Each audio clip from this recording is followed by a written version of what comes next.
Alright, so this is my 1997 Ford Ranger. It's been having persistent problems. Things I've replaced and checked, vacuum lines, which I've replaced several of those. It continuously misfires while I'm driving it. It continuously misfires as well. Cleaned the mass airflow sensor.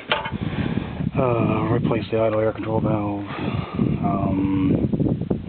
And you name it. Plugs and wires twice, coil packs.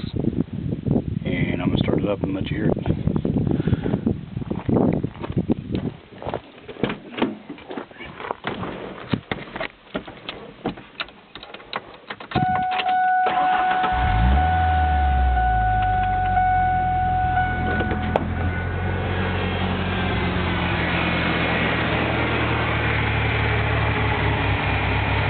And as you can tell, it's not idling the way it should be. I'll give it a little bit of gas.